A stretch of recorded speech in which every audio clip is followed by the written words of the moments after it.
They were the heroes of the day, the protectors. Come on, everybody! Come on, everybody out of here! Come on, let's go! The rescuers, the men and women who gave extraordinary service to the people of New York City. The historic day began at 8:45 a.m. when American Airlines Flight 11 slammed into the North Tower of the World Trade Center. Officers who witnessed the horrific collision radioed for help, and dispatchers sent orders to local precincts to respond. For the fire companies, a high-rise fire meant a first alarm was issued, which automatically called in about 84 firefighters to the scene. Half a mile away in Chinatown, a new shift was starting at Ladder Company 6. We were all in the firehouse preparing for roll call at the beginning of the day. When the first plane hit, the house watchman got on the intercom frantically yelling into the intercom, "A plane just crashed into the World Trade Center." You know, we were out the door before the ticket even came in for the box to call us. We were out the door and on our way. We had done this before. The fire company had responded to the World Trade Center bombing in 1993, so instinctively they geared up. Police and fire officials set up mobilization posts close to the towers, where units checked in and got their assignments. Ladder companies have equipment to reach people trapped in buildings up to 10 floors, but for a skyscraper, they would have to walk. Under a storm of debris, Ladder 6 unloaded their extra gear for high-rise fires. It was actually very difficult to get our tools off the rig because we had to systematically go there and look up and make sure nothing was hitting us while we were getting our tools. By 9 a.m., the New York Police Department had ordered a level 4 mobilization, the most serious call to action that alerts all units and commanding officers with the rank of captain and higher. It was also now a 5-alarm fire, the most dire alert for the fire department. All specialty units and off-duty firefighters were called in. In the lobby of the North Tower, Ladder 6 was preparing to make the arduous climb up 80 flights of stairs when they got the second shock of the day. You could hear a rumble and an explosion, and from the windows on the World Financial Center across the street, the reflection of the explosion came off of that. Another hit. United Airlines Flight 175 had sliced into the South Tower. Undaunted, the 6 men started their ascent up the North Tower with 110 pounds of gear on their backs. By the time they made it to the 27th floor, about an hour after the first plane had attacked, they didn't see any more people to evacuate. As they rested in the stairwell, they heard a chilling sound. We heard that rumble that nobody's ever heard before, a 110-story building coming down. I just looked at my guys and said, "Okay, it's time to pull the plug, time to go. If that one can go, this one can go. Yeah, time to go." At 9:50 a.m., the South Tower collapsed. Ladder 6 started rushing back down the stairs. Outside at the fire command post, Deputy Assistant Chief Albert Turi, who was chief of safety on that day, ordered people away from the scene. When that first tower fell, I was trying to evacuate everybody 3 blocks more away from every high-rise building in the area because I knew that this was going to happen in Tower 1. Emergency service units poured in, while evacuees poured out onto ferries that carried them to safety in Brooklyn and New Jersey. Jersey City Mayor Glenn D. Cunningham met with 2 New York City police officers who had just arrived on the ferries. They had communication with their chief of patrol for a while through cell phones, and we were able to establish some communication. And that communication was basically their patrol chief asking us to send whatever help we could. We had more than 200 police officers from the Jersey City Police Department, along with 70 or 80 firefighters and EMS people over there. Jersey City Police Lieutenant Mike Luke made several trips back and forth across the harbor and rescued people trapped under fallen debris. They'd be laying there, and we just helped them up, pull it off of them, and get them up and get them moving again. Inside the stairwell, the men of Ladder 6 knew they had no time to waste, but they slowed to help 60-year-old Josephine Harris. Harris had walked down over 50 flights of stairs from the 73rd floor, and she could barely walk any longer. I was trying to move faster. You know, we have to get out of here, you know. I'm just trying to will her to move a little bit faster. But we're only going to leave her, so. A fire unit always remains together. So all 6 men stayed with Josephine. They helped her down, patiently waiting, letting others pass. They were just 4 floors away from the exit when she decided she couldn't go any further. She stopped. She stopped at the 4th floor. And very frustrated, thinking, I got all my guys in front of me, we got to get out of here. And that's when everything hit. Dispatchers frantically ordered everyone away from the scene. Get all the freaking cops away from the building. What's wrong? The North Tower was crumbling, and Ladder 6 was still in the stairwell.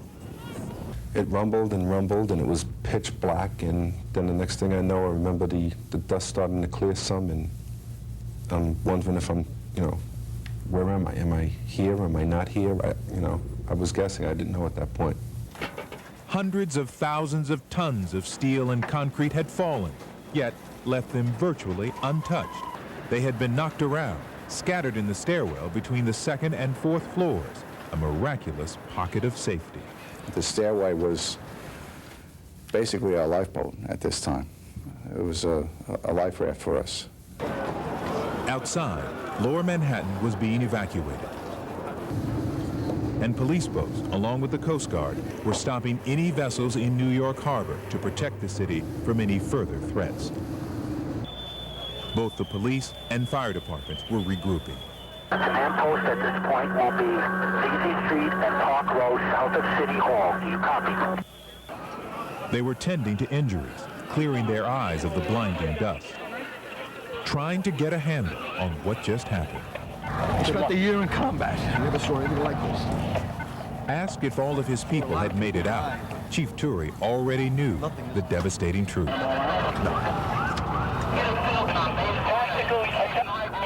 But there were some survivors.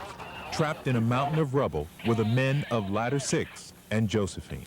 At about 10:45 a.m., they radioed for help. Mayday, mayday, mayday. 45 minutes passed before the men heard anything back. It took even longer for rescuers to figure out where they were. Operations to Ladder 6. Ladder 6, go ahead, operation. Okay, James, sorry. One more time, what is your location? Tower 1, which is the North Tower. They were asked for my exact location. And I said, we're in World Trade Center, Tower number 1, which is the North Tower. You enter through the glass doors, you make a right. Stairway B is the first stairway on the left. We're between the 2nd and 4th floor, and my 5-year-old daughter could follow those directions. But I had to get that out a dozen times, and I heard one fireman reply, he says, "Where's the North Tower?" And I was, oh boy, we're in trouble.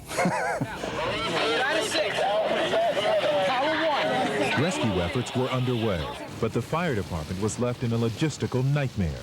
Their equipment was destroyed. Their commanding officers were missing. They organized as best they could. I'm going to report to the chief that's now in charge and see what I can contribute. Imprisoned in a cave of debris, Ladder 6 cautiously searched for a way out, fearful of further collapse and the nearby fires that were burning. They waited for nearly 3 hours when finally the dust started to dissipate, revealing a glimmer of hope. There's light there. I thought it was an optical illusion. There's light. We're safe. There's light. Only now did the men see that there was sunlight above them, not debris. They managed to climb out through an opening with the help of Ladder 43, who had just found them. Ladder 6 was saved, but not safe. They still had to navigate their way through the unstable rubble. Now we're trekking 400 yards across all this, these girders and electrical equipment and cement, and then we come to a 2-story drop that we have to go down into a pit, across, and back up it again. They left Josephine with Ladder 43 and slowly made their way over the treacherous terrain, braving new dangers. Out of the frying pan into the fire. All around them, ammunition from the Secret Service's New York arsenal was cooking off in the heat of the fires. It was an endless death trap. But at about 2:30, they finally emerged, grateful to be alive. When I got to the street, I seen 2 firemen from 18 truck. And I just hugged them, and I didn't want to let go. They say they owe their lives to the life they were trying to save. Josephine Harris. She was the one who made them stop on the 4th floor stairwell, one of the few areas left standing after the collapse. It was her time to say, guys, this is where we're going to make a stand, I guess, because she just decided that was it. She's like our guardian angel. She must have been sent to us for a reason. By the time the men of Ladder 6 were out, the site was swarming with emergency personnel. All of the city's resources were mobilized. Pretty much out in full force this evening. Southern Manhattan, as you know, we're primarily concentrating on the rescue efforts. As night fell upon the shell-shocked city, police officers maintained tight control of the area, turning Lower Manhattan into a ghost town. Police are not allowing anyone past this area. In fact, they want everyone cleared by Canal Street because they're working now with the recovery with the heavy equipment. It's an unsafe area. The New York City Police Department lost 23 officers. And just before midnight of that terrifying day, Fire Commissioner Thomas Von Essen, visibly shaken, spoke about the staggering casualties suffered by his department. 343 firefighters confirmed dead or missing in the line of duty, the greatest loss in the department's history. It's just, it's a devastating thing. I don't know, well, the fire department will recover, but I don't know how. By Von Essen's side was Mayor Rudy Giuliani, who now had to answer the question, how did the city of New York recover? On September 11th, many New Yorkers woke up thinking about who would replace Mayor Rudolph Giuliani. The mayoral primaries were being held that day.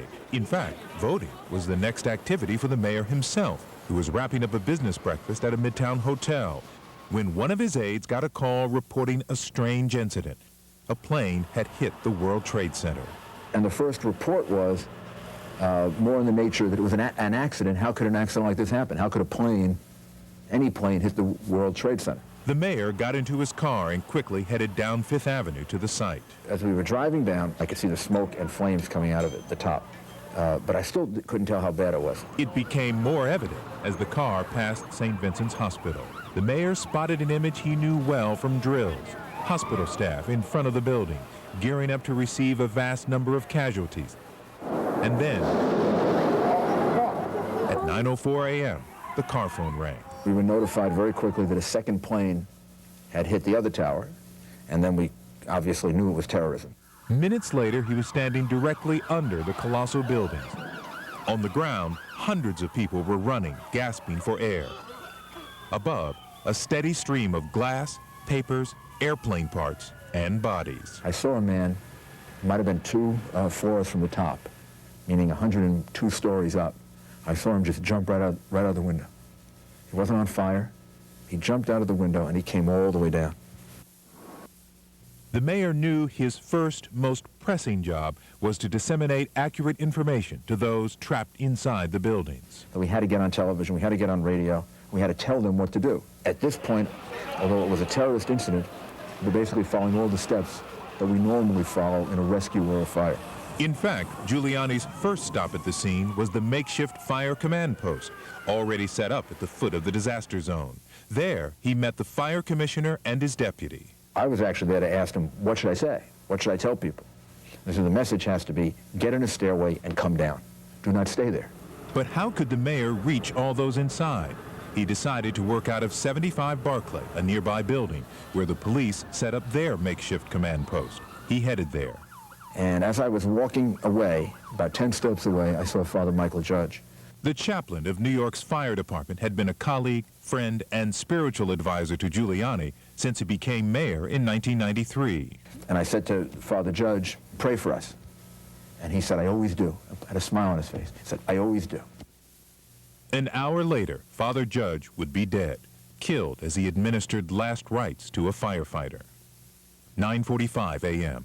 It was at the makeshift police center, his director of emergency management team by his side, that the mayor learned the attack was not just on New York City. We called the White House, and at that point I heard the Pentagon had been hit. And I asked if that were true, and they said yes, and that the White House was being evacuated. Still, Giuliani was told Vice President Dick Cheney was on the line, waiting to talk to him. I went to another office, and I picked up the phone, and I said, Mr. Vice President, because I was going to explain to him what was going on, and the phone went out. Outside, there was a horrible rumble. The building started to shake, and you could hear the building being pelted with something. A bodyguard shoved Giuliani under a desk. Then everything went dark. Day turned to night. Smoke started to pour into the room. The place had to be evacuated fast. It seemed like the building was in great jeopardy, that it probably was going to come down. We went to the first exit, and we couldn't get out. We went to the second exit, and he couldn't get it open. Someone knew of a third exit. It didn't work either. They were trapped. Finally, one maintenance worker suggested they try a door that led to another building. He went to that exit door, he opened it up. I think everybody, including me, had a great sense of relief when that door finally opened. But relief quickly gave way to horror. Outside, they were now engulfed by the thick white smoke of the tower's remains. Giuliani and his aides were lost and disoriented, an exiled municipal government in the heart of a war zone. Now my mind turned to where do we relocate city government? Where do we go? We need a headquarters. So I was thinking about going to City Hall, which is only 3 blocks away.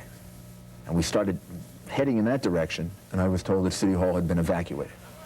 Every building now a potential target. We couldn't get through to police headquarters. We tried the fire command post, could not get through to that. And then, the noise.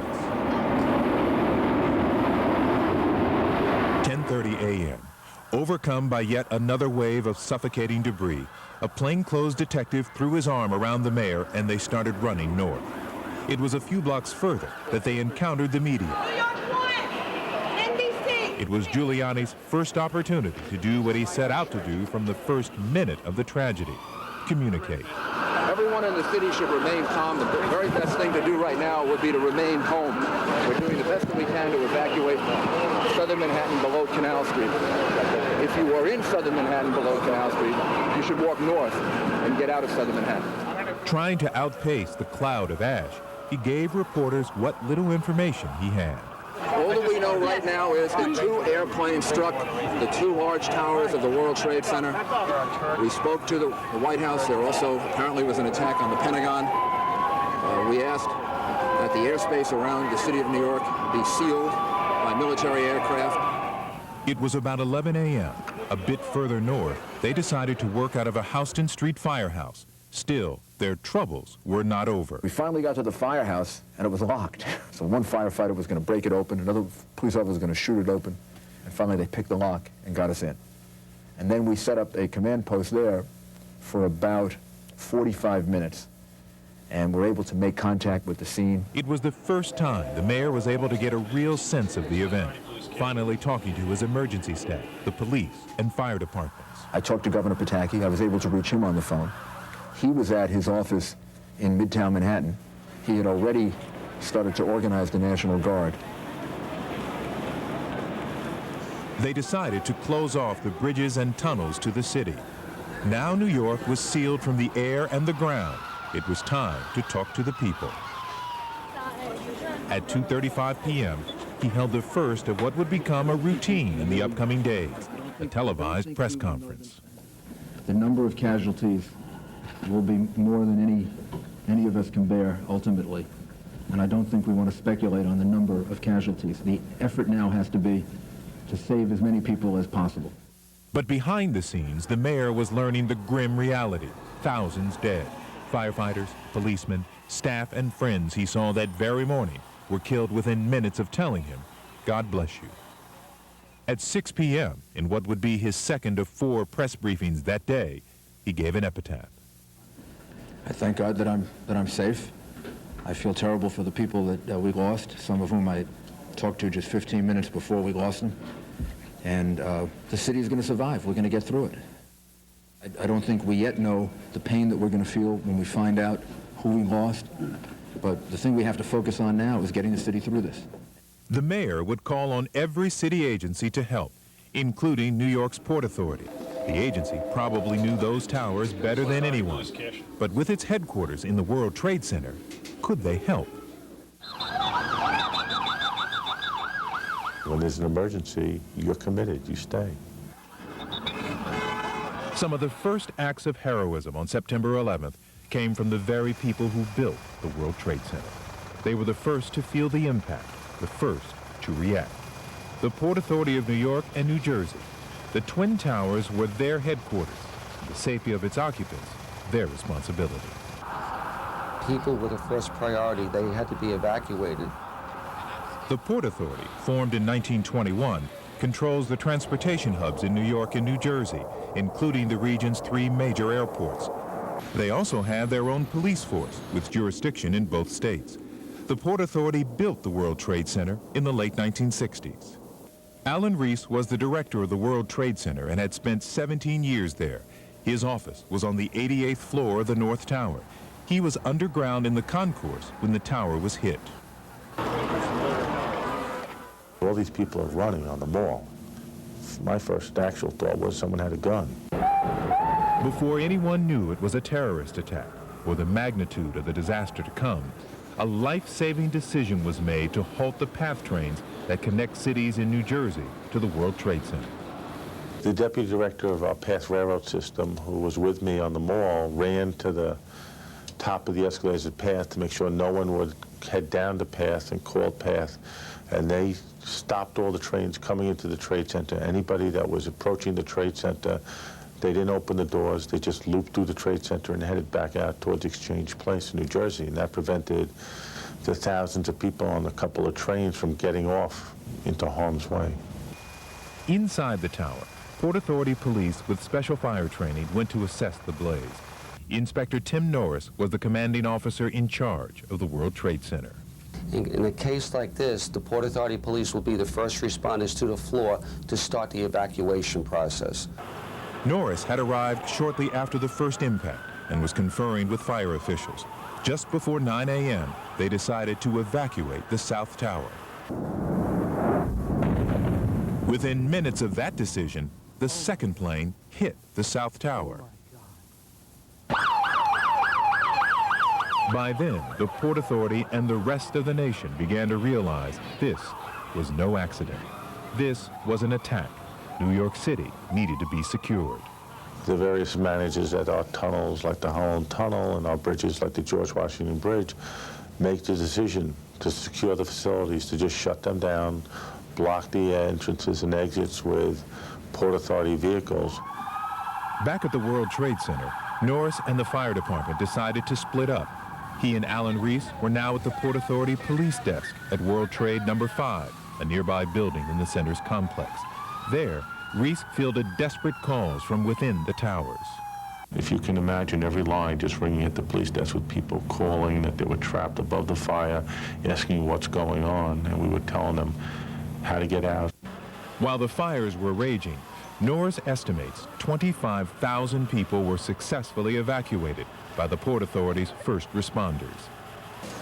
But for those above the impact site, there was no hope for the officers to reach them. They couldn't get near there. It was just too much fire, too much smoke. For those who did make it down, they were guided to safety by both Port Authority police and civilian employees who bravely remained at their posts. My staff were in the lobby pointing people who had never walked down the fire stairs to how to get to the mall rather than go outside, because out on West Street and eventually out on Liberty Street, there was debris falling off the building. So you might make it down safely and go outside and get hit by 10 tons of steel falling or some other flaming debris. Norris and Reese were in World Trade Center 5 when the South Tower collapsed. They were trapped by debris, choking in the dust.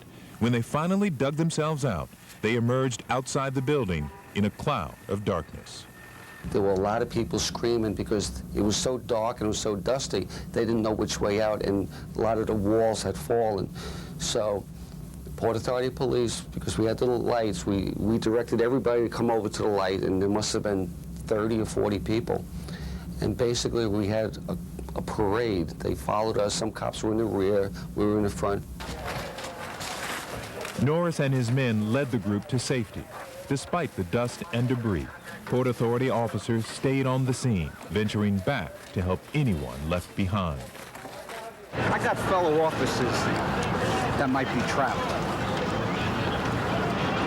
I'm not trying to be a hero, but I think if you were in this position, you'd do the same thing. Inspector Tim Norris did do the same thing. I went back, and I don't know why I went back. I just thought there were more people to be saved. Norris and firefighters cautiously searched for signs of life in the rubble. They found nothing until... As I was just turning to leave, I saw a bloodied arm coming out of a pile of debris. So we rushed over, and there was a gentleman there who was all bloody. He was semi-conscious, and we dug him out, myself and two New York City firefighters. But before they could get the man to safety, the North Tower toppled. They ran for their lives. And I dove under a New York City ESU truck, and I just said my prayers. Norris escaped, as did Alan Reese, but he's not sure about those men he was with. To this day, I don't know if that person survived. I don't know if the firemen survived. It was a horrible thing. With their headquarters demolished and their staff scattered, Reese retreated to the Port Authority facilities in Jersey City, New Jersey. Norris stayed in Manhattan and set up a new command center at a nearby college. They regrouped and tried to account for their 2,000 staff members, while also maintaining security around the city. We had very, very serious security concerns that had to be addressed as to how to patrol all these large public transportation facilities that were obviously, in our minds, targets. At Ground Zero, Port Authority engineers worked with the fire department and city officials to determine when it would be safe for anxious rescue workers to go back in. They were able to provide drawings and information almost immediately to the firefighters and to the Mayor's Office of Emergency Management, and then start giving them advice. By late afternoon, rescuers began the massive, painstaking search for survivors. Over 150 Port Authority officers worked at the site. We put all our men in teams so that they could go down and start a search. Because the first day, we were convinced that we were going to find people alive. The effort stretched into an endless day. The word recovery became something more profound. The Port Authority lost 74 of its people, 37 officers and 37 civilians, all giving their lives in official and unofficial duty to the towers and the people inside. No one sort of shirks that duty. They could have run away. They didn't run away. They stayed to help because it's part of what's in our blood, being a part of the Port Authority family. While thousands of people managed to escape the towers unharmed, there were hundreds injured from the debris and fires. They would be passed from the helping hands of the Port Authority to the healing hands of local hospitals. As rescuers pulled survivors away from the rubble, their lives slipped into the hands of another team of professionals. The doctors, nurses, and paramedics of New York City's hospitals. This is in every way comparable to a war zone and to a battlefield. Dr. Howard Beaton is the Chief of Emergency Services at NYU Downtown Hospital, a small community hospital center just 3 blocks from the World Trade Center. Nobody really thought that a community hospital would ever have to bear the brunt of something of this order of magnitude. But I've learned that disasters don't work that way. They're not so neat and so easily planned for. So you better be prepared for just about everything. We're going to make rounds of... On September 11th, a producer with a small digital camera captured a remarkable look at Beaton's staff as it battled to save lives and limbs shattered by the terrorist attack. I've been running, bringing bodies back, bringing them to the triage unit. We didn't bring anybody back alive. For Dr. Beaton, the day began as a 24-hour shift in the ER was coming to an end. He was heading home when a bulletin came over the radio. This just into our newsroom, a plane has crashed into the World Trade Center. Dr. Beaton scrambled back to the ER. The hospital called its highest level of alert, Code Yellow. We have different types of disaster plans for different types of disasters. The one we're referring to here is what we would call a disaster plan for mass casualties. This wasn't the first time NYU Downtown had found itself on the front lines of a terrorist attack. The hospital was established in 1920 after a terrorist bomb killed 30 people on Wall Street. And in 1993, the hospital treated more than 200 victims of the first World Trade Center attack. 93 was really just almost a dress rehearsal compared to the seriousness of this. On a normal day, the hospital holds just 200 patients. On this day, Dr. Beaton expected more than 2,000. To make room for the wounded, the staff canceled voluntary surgery, transferred stable patients to other hospitals, and transformed its cafeteria and parking lot into triage centers. At 9 a.m., just 10 minutes after the airplane struck, the first patients arrived. We were very, very busy, very quick. Everybody was moving quickly. Some walked in with minor bumps and scrapes, but other injuries were devastating, the kind of wounds typically seen in war. This patient is a 79-year-old man who had an obvious fractures of the facial bones, basically disconnecting the facial bone with the rest of the craniofacial skeleton. We are staffed to run. As a stream of patients flooded through the ER, doctors and nurses from all corners of the hospital reported for duty. I worked in the hospital for 6 years, and we've never been called down to come down to help. Internist Debbie Sonnenblick canceled her office visits and joined the triage effort. I knew this was going to be big. This is going to be really big. I just did whatever I could. While medics raced to reattach limbs, clear airways, and stop blood loss, the hospital's engineering staff had another mission, preserving the hospital's electricity, water supply, and air. The smell from the plane fuel was very overwhelming. One of my first thoughts were, we'd better shut down the air conditioning systems here at the hospital so that we weren't going to start sucking in a lot of the black smoke and the smell from outside. Then, at 9:50, the south tower of the Trade Center collapsed. The smoke just rolled down the street like a tumbleweed, and it became pitch dark, almost like an eclipse. It was very scary, very scary. Dr. Beaton and the rest of the staff braced themselves for another rush of patients. We've been told by EMS to expect as many as 500 more casualties as they start to go through the rubble. But minutes passed, and few arrived. This was probably the eeriest part of everything. When we realized that the buildings had collapsed and the patient flow had stopped, it was like the aftermath of a nuclear war or something like that. At first, Dr. Beaton thought the problem was one of access. When the 110-story buildings imploded, debris flattened ambulances and barricaded streets leading to the emergency room. But slowly, the real reason emerged. Thousands of people, including 8 paramedics, simply hadn't made it out of the buildings in time. There are colleagues of mine, paramedics, EMTs, police officers, firefighters that were all in the building, evacuating, removing patients from there. And I'm thinking, what happened to them? And what happened to the victims? Throughout the day, the search for answers was complicated by a virtual communications blackout. The attack crippled the hospital's switchboard, and cell phones worked sporadically, if at all. We couldn't get information from the site.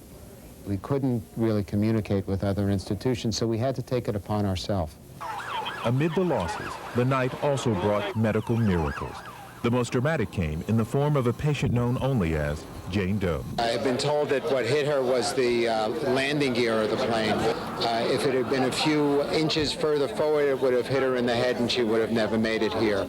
The trauma team operating on Jane Doe had few options and even less time. Her legs, they concluded, should be amputated. But one surgical team member, a foot specialist, begged for more time. Slowly, meticulously, the surgeon reconstructed the woman's lower torso, legs, and feet. Just 4 days later, she was breathing on her own and thanking the hospital staff she'd come to consider friends. I'm so thrilled and so impressed with the people who spent time with me. They've changed my life for the better, and I love them. By the time the sun rose on September 12th, the staff had treated more than 1,000 victims of terrorism and provided care to 200 rescue workers injured at Ground Zero.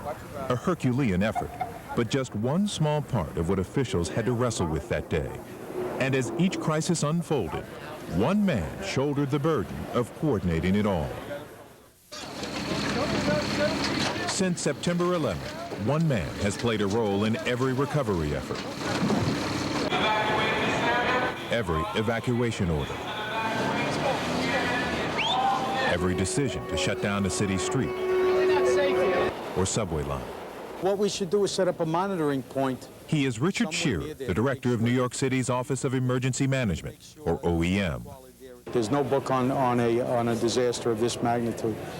The number of people that have been killed and missing is just beyond comprehension. The OEM was created in 1976 as part of the police department. Today, it marshals the response to any crisis that threatens the safety of New Yorkers. The morning of the attack, Shearer, who reports directly to Mayor Rudy Giuliani, happened to be in a meeting at City Hall when he received an urgent message from OEM headquarters. The World Trade Center had been hit. Moments later, Shearer issued his first order. Thinking that we were going to have thousands of injured people. They said, activate the hospital plan. As Shearer scrambled to the attack site, he dispatched more commands. Shut down traffic in Lower Manhattan and close every bridge and tunnel in the city. 5 minutes after the attack, Shearer was at Ground Zero, huddling with the city's fire and police commissioners at the base of the burning building. But as they began their work, the unthinkable happened all over again. Oh my God. At 9:03, the second plane pierced the skin of the second tower. I was concerned. Now it was clear this was not an accident. It was a terrorism attack, that there could be other planes. Shearer says he tried to get a message to NYPD Aviation, telling it to do everything in its power to keep other planes away from the World Trade Center. We need to make sure another plane doesn't hit this building. He also tried to phone the mayor, who was on his way to the location, and warn him that it might not be safe. I was trying to get a message to him not to come in a certain entrance because it was dangerous. Things were falling from the building and didn't want him to come in that way. And we were having a hard time communicating. Minutes later, Shearer and the commissioners joined Mayor Giuliani in an office building across the street from the towers. They sent messages to the Coast Guard and the Pentagon, itself under attack, asking the agencies to seal the city's harbor and airspace. Then, just before 10 o'clock, an unforeseen setback.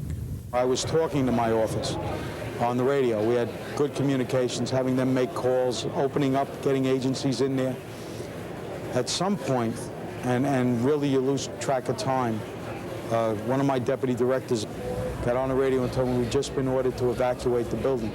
That building was the home of Shearer's state-of-the-art emergency operations center, a bulletproof bunker designed to weather hurricanes, blackouts, and bombs.